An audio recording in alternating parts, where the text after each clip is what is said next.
World's largest asset manager, recent acquirer of $500 million worth of Bitcoin, equity shareholders in CNN, CBS, Fox and Disney, owners of more than 60% of major American and global pharmaceutical companies, unregulated and operating outside of the United States of America.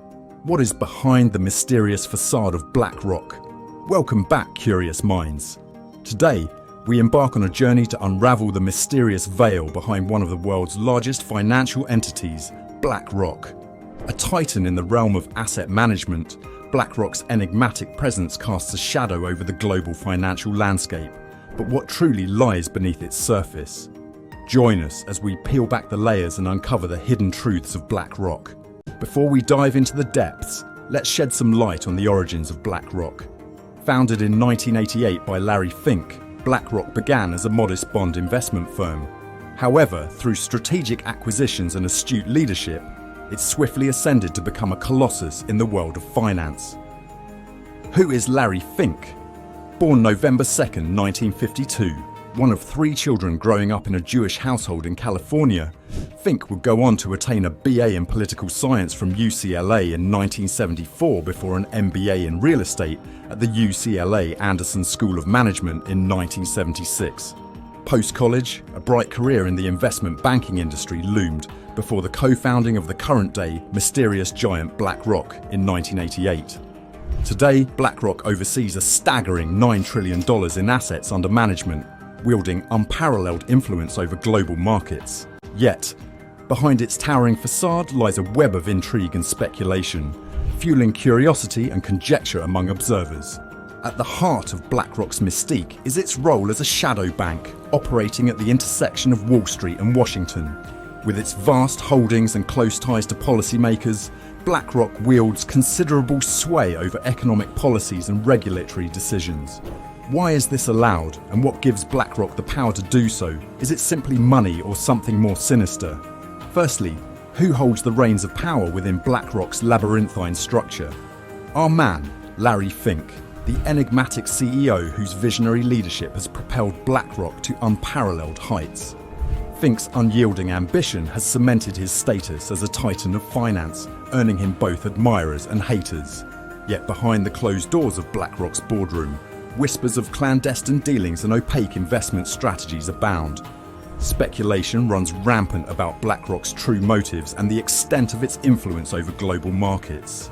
Is BlackRock merely a steward of capital, or does it harbour deeper ambitions? The mass destruction of rainforest, fossil fuel production and undermining of indigenous rights are all points of negative which are performed by the companies under BlackRock's asset management. These issues are brought to light and publicised by independent journalists and may not get the traction they deserve on larger news networks.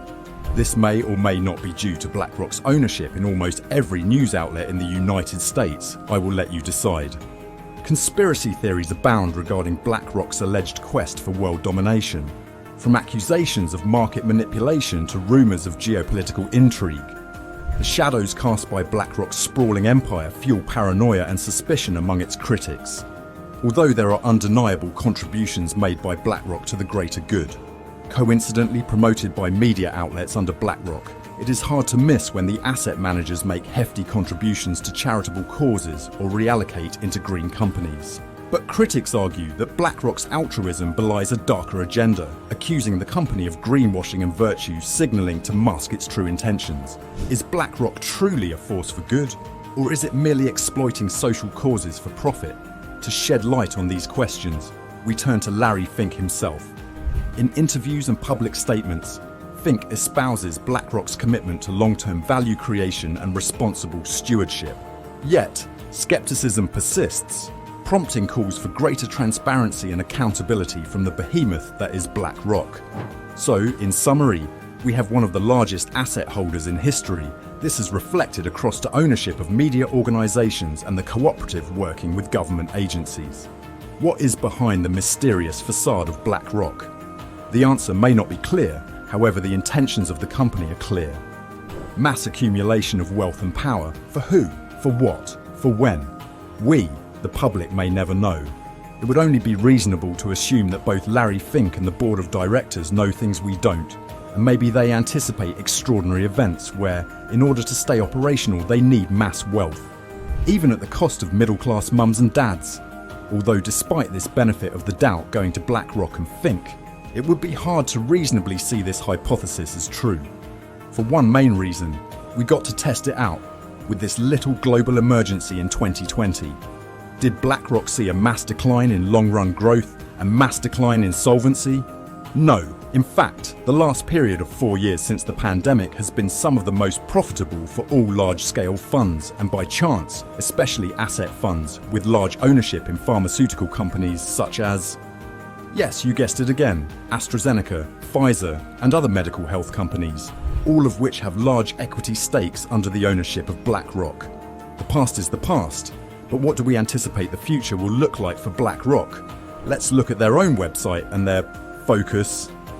Better retirement for all. Sustainability at BlackRock. Help people experience financial well-being. Well, you can make your mind up as to whether BlackRock will achieve these focus points, as well as if you believe these even are genuine focus points for the company, or just friendly titles to please consumers. If this was to be the case, what is the other side of the argument? The loss of voting rights by owners of index funds under the management of BlackRock has been a key talking point for critics. This situation leaves BlackRock with the potential capacity to decide on behalf of or for the inherent owners of the equity with their fund. This has left consumers questioning the intention behind such a decision, which takes control out of the customer. How these choices will unfold is unknown, but if the past is any predictor of the future, the 5 decades of prosperous growth will continue for Think and other shareholders of BlackRock. Thank you for joining us on this journey of discovery. Be sure to like, share and subscribe for more insights into the mysteries of the world. Until next time, stay curious.